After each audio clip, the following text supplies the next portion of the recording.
Hello बच्चा लोग। तो कैसे हैं आप लोग?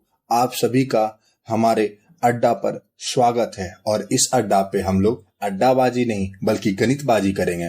तो चलिए हम लोग गणितबाजी शुरू करते हैं। तो आज हम लोग क्लास 10 रियल नंबर में एनसीईआरटी बुक का पहला एक्सरसाइज सॉल्व करेंगे।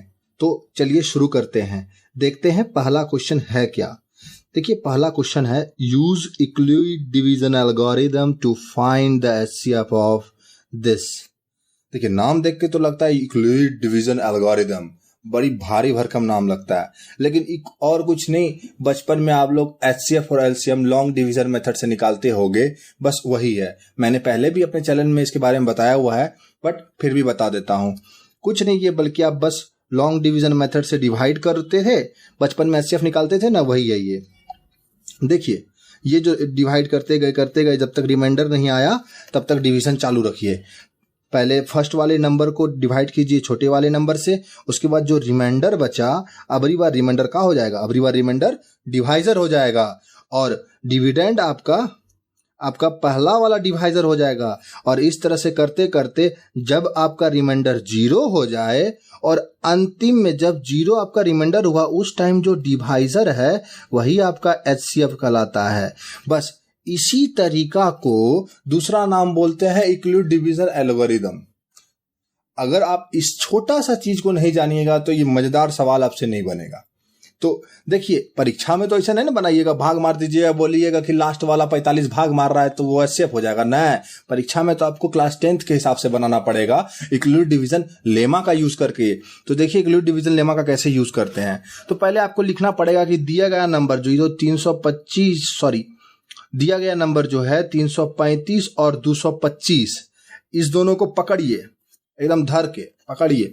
और क्या बोलता है इक्लुइड डिवीजन लेमा कि दो नंबर जब आपको दे दिया गया है तो आप पहले नंबर को दूसरा नंबर इंटू समथिंग यानी क्यू प्लस समथिंग यानी आर लिख सकते हैं। तो उसी प्रकार से यहां पर आपको नंबर दूठो दिया है 135 और दूसरा 225। तो इस दोनों नंबर पे हम लोग इक्लुइड डिवीजन लेमा लगाएंगे। तो जब आप लगाओगे तो बड़का नंबर कौन है 225, तो इसको पकड़े और छोटका इंटू 1 + 90। देखिए यहां पर आपका रिमाइंडर तो 0 आया नहीं, तो अब अगला स्टेप पे चलेंगे हम लोग। अगला स्टेप क्या करेंगे कि इस वाले स्टेप में जो आपका डिवाइजर है वो डिविडेंड बन जाएगा और जो रिमाइंडर है वो आपका डिवाइजर बन जाएगा। तो देखिए यहां पर डिवाइजर 35 था, यहां पर वो डिविडेंड बन गया है, और यहां पर ये रिमाइंडर था तो यहां देखिए ये डिवाइजर बन गया है। और जब इस दोनों पर 135 और 90 पर इक्लुइड डिवीजन लेमा लगाइएगा तो आपको ये मिलेगा। अब अभी भी तो आपका रिमाइंडर 0 नहीं आया है, तो चलिए आगे बढ़ते हैं दम लगा के। तो अगला स्टेप क्या है?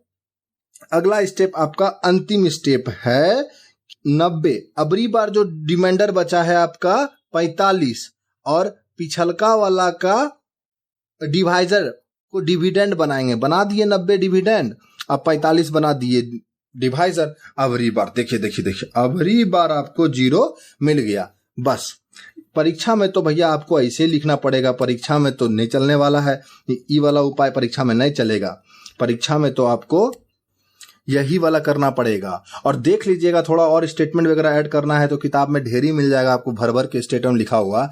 यहाँ से उतारने का जरूरत नहीं है, यहाँ बस समझना है। ये अड्डाबाजी है, पढ़ाई लिखाई नहीं है, नोट तोट मत बनाइए। ढेरी किताब में नोट तोट मिल जाएगा, यहाँ समझने के लिए आइए, समझे। तो चलिए आगे बढ़ते हैं। आगे क्या है? अगला को सवाल है 196 and 38,220। 196 38,220। अबरी बार फिर से दोनों नंबर को भाग मारेंगे। तो अबरी बार क्या देखे जानते हैं? अबरी बार पहले बार में ही ये पहला नंबर जो है ये डायरेक्ट डिवाइड कर दिया बड़े वाले नंबर को, रिमाइंडर 0 लेते आया। यहां पर रिमाइंडर डायरेक्ट 0 आ गया, तो आपको ये एक ही स्टेप में आपका एचसीएफ निकल के आया जो डिवाइड मार रहा है, जो कि यहाँ पर 196 है। देखिए आप यहाँ इस दोनों नंबर पे इक्लुइड डिवीजन लेमा लगाइएगा तो एक बार में 38,220 को लिख सकिएगा आप लिख सकिएगा आप 196 इंटू 195 प्लस 0। तो पहले बार मैंने 0 दे दिया, तो पहला बार में जो भाग लगा रहा है जो कि यहाँ पर 196 है, 196 है, वही आपका एचसीएफ हो जाएगा। समझे? चलिए अगला देखते हैं सवाल। आसान है ये सब कोई कठिन चीज है नहीं। वैसे ये सब ऐसे ही था, एनसीईआरटी में पहला शुरुआत किया है तो बताना तो है ही। देखिए दूसरा नंबर जो लास्ट क्वेश्चन है आपका एचसीएफ निकालना इक्वलिटी डिवीजन एल्गोरिथम से, तो ये है 867 एंड 255। वही पहले की तरह लगाएंगे इसमें डिवीजन। देखिए फर्स्ट टाइम लगा तो 102 रिमाइंडर आया, अबरी बार ये रिमाइंडर नहीं है, अबरी बार ये इसका प्रमोशन हो गया, अबरी बार ये भाग मारेगा और भाग मारेगा और ये भाग लगेगा इस पे, और फिर अबरी रिमाइंडर 51 बचा। इस तरह से करके 0 आया। कब आया 0? तो जब 51 डिवाइड मारा तो 0 आ गया आपका। तो इस बार एचसीएफ 51 हो गया। देखिए इस सब में कुछ ज्यादा समझाने का है नहीं, आप डिवाइड करके देखिए, जब तक रिमाइंडर 0 ना आ जाए भाग मारते जाइए। भाग जैसे ही रिमाइंडर 0 आ जाए तो धर के पकड़िए डिवाइजर को, डिवाइजर का है अंतिम वाला। जैसे ही आपको डिवाइजर मिल गया तो समझ जाइए आपको एचसीएफ भी मिल गया। तो चलिए मेन क्वेश्चन अगला आगे बढ़ते हैं। So that any positive odd integer is of the form 6 cube plus 1, 6 cube plus 3, 6 cube plus 5 where q is some integer। नहीं समझ में आया? समझाते हैं हम है का है यहाँ जी, अड्डाबाजी थोड़ी चल रहा है, गणितबाजी चल रहा है।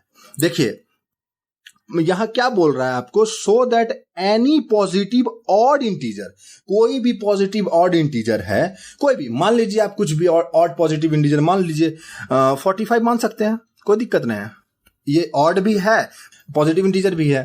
तो देखिए इसको आप लिख सकते हो इस तीनों में से किसी एक फॉर्म में, इस तीनों में से किसी एक फॉर्म में। तो देखिए 45 को आप क्या लिख सकते हो, 6 सते 42, तो 6 गुना 7, 6 सते 42 प्लस 3, मतलब कि आपका Q का वैल्यू यहाँ 7 आ गया, 3, यानी ये सेकंड वाला केस में घुस गया ये नंबर 45। मतलब कि ऐसा कोई भी नंबर दुनिया में जितना भी ऑड पॉजिटिव नंबर हो, आप इस फॉर्मूला में आप उसको पुट कर सकते हैं। कोई भी नंबर हो ऑड पॉजिटिव, आप उसको आराम से इस तीनों में से कोई एक आप देख लीजिए, आप दूसरा भी नंबर ले सकते हैं, ऑड होना चाहिए। तो दूसरा नंबर आप मान लो 23 मान सकते हो, ये भी ऑड है, पॉजिटिव इंटीजर है, तो इसको आप लिख सकते हो 18 प्लस 5। ये आपका देखिए ये आपका थर्ड वाला फॉर्म में आ गया, 6 क्यू प्लस 5, जहां क्यू का वैल्यू आपका 3 है। समझे? तो यही आपको साबित करने के लिए एग्जांपल पुट करके थोड़ी बोल दीजिएगा कि हाँ सर आ तो रहा है यानी सही बात है, नहीं, आपको साबित करना पड़ेगा। तो देखिए साबित कैसे शुरू करते हैं। यहाँ let A B a given positive odd integer. अब मान लीजिए कोई भी ए आपका ऑड पॉजिटिव इंटीजर है, कोई भी एक ए है जो आपका ऑड पॉजिटिव इंटीजर है। इसको हम लोग टारगेट रखेंगे कि इसको हम लोग साबित करेंगे कि ये इस तीनों के फॉर्म में है। तो देखिए इक्लूड भैया क्या बोले थे, भैया लगेंगे, अच्छा चलिए बोल देते हैं। इक्लूड भैया क्या बोले थे कि ए जो है दुनिया का कोई भी एक नंबर, एक्चुअली वो 2 दिए थे, दोनों नंबर के बीच में रिलेशन होता है a is equal to B Q plus are.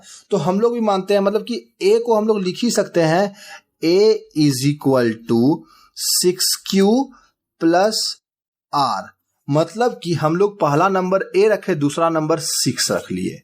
अरे भैया वो तो बोल रहा था 2 नंबर रखने के लिए a और b, यहाँ b का हम लोग मान 6 मान लिए, लिख सकते हैं कि नहीं। इक्लूड का कहना है कि a is equal to B Q plus R, तो आप a को लिख सकते हो बी क्यू प्लस आर के फॉर्म में, तो हम लोग लिख दिए a को 6q प्लस आर के फॉर्म में। और आपको पता है ये r जो है ये बच्चा है, 6 से हमेशा छोटे होगा लेकिन नेगेटिव नहीं होगा, तो इसका मतलब r यहाँ पे क्या क्या निकल गया है, 0 1 2 3 4 5 6, सॉरी 6 नहीं होगा, 6 कहां से जाएगा, 6 से छोटा ना, 5 तक रहेगा। तो मतलब कि आप समझ जाओ कि इक्लूड्स का एक तरह से इक्लूड डिवीजन लेमा का कहना है कि आप a को 6 तरीका से लिख सकते हो। ये जो a नंबर है इसको आप 6 तरीका से लिख सकते हो। क्या क्या लिख सकते हो आप लोग 6 तरीका? पहला तो 6q हो गया, जब 0 डालेंगे r का वैल्यू लिख देगा 0। दूसरा हो गया 6q प्लस 1, तीसरा हो गया 6q प्लस 2, चौथा हो गया 6q प्लस 4, ओ 3 छूट गया, डाल देते हैं तीर मार के, 6 क्यूब प्लस 3 और अंतिम हो गया छठा 6 क्यूब प्लस 5।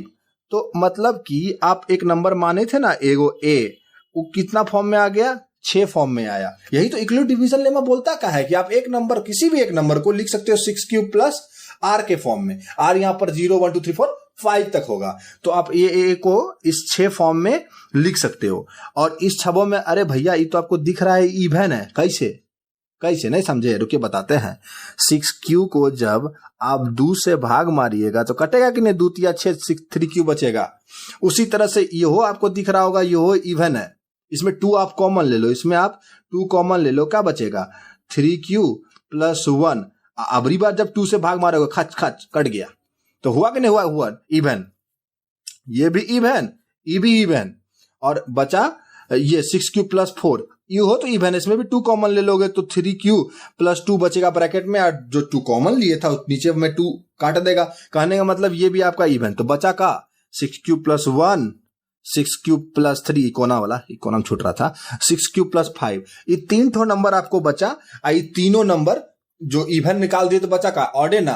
तो मतलब कि हम लोग एक तरह से साबित कर दिए ए एक ऐसा नंबर है, माने थे एक नंबर ऑड पॉजिटिव इंटीजर, और ए को हम लोग इक्लिड्स का कहना है कि ए को हम 6 तरीका से लिख सकते हैं। अगर बी का वैल्यू ऐसे 6 मान लिए, तब अगर 7 8 मानोगे बी तब तो और ढेरी तरीका से लिख सकते हैं, लेकिन अभी चूंकि 7 8 मान लोगे, कुछ और मान लोगे बी का वैल्यू, तो आपका ये सवाल हल नहीं होगा। इस सवाल को सॉल्व करने के लिए आपको 6 ही मानना पड़ेगा बी का वैल्यू, समझे। तो आपका ये सवाल हमको लगता है समझ में आ गया होगा, नहीं आया तो रिपीट करके देख लीजिएगा, क्लियर हो जाएगा। कुछ खास है नहीं इस सवाल में। तो देखिए इसको अंग्रेजी में लंबा चौड़ा करके लिखता है कि on dividing A by 6 let Q be the quotient and R be the remainder, then Euclid division lemma we say A is equal to 6 Q plus R. मतलब कि ए जो गिवन ऑड पॉजिटिव इंटीजर माने हो, उसको 6 अगर भाग मारे और क्वोशंट क्यू और रिमाइंडर आर रहे, तो इक्वलिट डिवीजन लेमा के हिसाब से उसको लिख सकते हो आप ऐसे। सॉरी यहाँ पे इक्वल टू छूट गया है। उसके बाद आप जब आर का वैल्यू डालोगे, ये छबो वैल्यू, तो ए का भी 6 वैल्यू मिलेगा। ये सारा देखिए यहाँ पे लिखा हुआ है, ये सारा वैल्यू 6 का मिलेगा। आई सारा में आपका ये वाला ई गया खत्म, ई हो गया खत्म, ई हो गया, ओ अच्छा ये आगू में है, ई हो गया खत्म, ये सब इवन है, यहाँ लिख भी दिए हैं, ये सब इवन है। तो बच का गया ई बचा और ई बचा, ये सब ऑड। तो हो गया ना, कोई भी ऑड पॉजिटिव इंटीजर को इस 3 फॉर्म में लिख सकते हैं। तो समराइज करके अगर समराइज करके समझे तो कि मतलब एक ऑड पॉजिटिव इंटीजर को आपको 3 रूप में दिखाना है। एक ऑड पॉजिटिव इंटीजर को आपको 3 रूप में दिखाना है, और इक्लूड भैया बोलते हैं कि किसी भी नंबर को ए जो है उसको आप 6 तरह से ही मैक्सिमम दिखा सकते हो, मतलब 6 तरह से दिखा सकते हो। तो उस छबों में 3 तो 5 लकीर हुआ जी, छठा, हाँ 6 तरह से दिखा सकते हो। और इस छबों में से 3 ठो आपका पकड़ आएगा इवन, और बच जाएगा 3 ठो ऑड। समझे कॉन्सेप्ट बस इतने सा है और कुछ नहीं। अब इसको रट लीजिएगा, रटना क्या 4-5 बार लिखिएगा कॉपी पे, याद हो जाएगा, परीक्षा में जाके पलट आइएगा नंबर फुल। यही तो है क्लास 10 का मैथ। तो आशा करते हैं दोस्तों आपको ये वीडियो अच्छे से समझ में आया होगा, हर चीज आप अच्छे से समझे होंगे, फील किए होंगे, और हम लोगों ने बहुत अच्छे से गणितबाजी की। तो अगर आपको पसंद आया तो लाइक कीजिए, सब्सक्राइब करिए और दोस्तों में भी बांटिए। तब तक के लिए अलविदा।